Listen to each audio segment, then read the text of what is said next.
حضرت والا رحمۃ اللہ علیہ نے ایک مرتبہ ایک بات بڑی شاندار فرمائی، یاد آئی، فرمایا کہ بھائی ہمیں تو ایک بچے اتنی سمجھ نہیں ہے، بچے اتنی معرفت ہمیں نہیں ہے، بچے کو اپنے والد کی معرفت ہوئی، ابا کی معرفت ہوئی تو بچے کو نہ کسی بات کا خوف ہے، نہ کسی بات کا غم ہے، بچے کو نہ ملک کے ماحول سے مطلب ہے، نہ دال چاول کا ریٹ اسے معلوم ہے، نہ جی ایس ٹی وہ جانتا ہے، وہ تو مطمئن سا کھیلتا کودتا رہتا ہے۔ محلے میں کسی نے اسے تھپڑ بھی لگایا، وہ دھمکی دیتا ہے اگر تم مجھے تنگ کرو گے میں اپنے ابا سے کہہ دوں گا، کوئی بچہ اسے تکلیف دیتا ہے اسے وہ دھمکی دیتا ہے میں اپنے ابا سے کہہ دوں گا، اسے کسی چیز کی ضرورت ہوتی ہے، اس کا چپل ٹوٹ جائے، اس کی کوئی چیز خراب ہو جائے، وہ مطمئن سے ہو کر اپنے ساتھی دوستوں سے کہتا ہے اپنے ابا سے پھر میں منگا لوں گا، اپنے ابا سے کہوں گا میرے ابا میرے لیے لے آئیں گے۔ وہ آتا ہے شام میں اپنے ابا کو بتاتا ہے ابا میرا چپل ٹوٹ گیا، اور کہہ کر اطمینان سے پھر سو جاتا ہے۔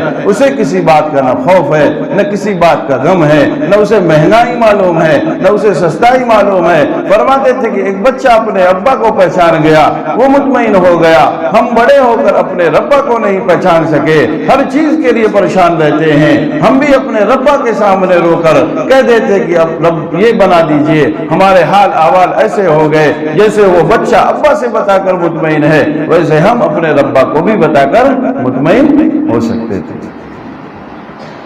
فرمایا لیکن اتنی بھی ہمیں بچے اتنی بھی سمجھ نہیں ہے نہیں بھائی، اسے ابا کی معرفت حاصل ہے، بڑا مطمئن سا، ہمیں ربا کی معرفت حاصل نہیں، اسے بابا کی قوت پر ناز ہے،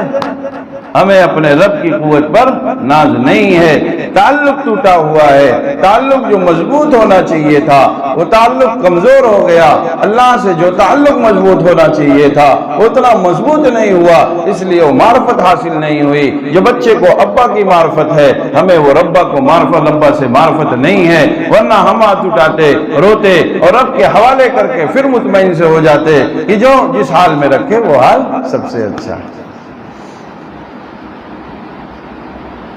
ہے نہیں بھائی؟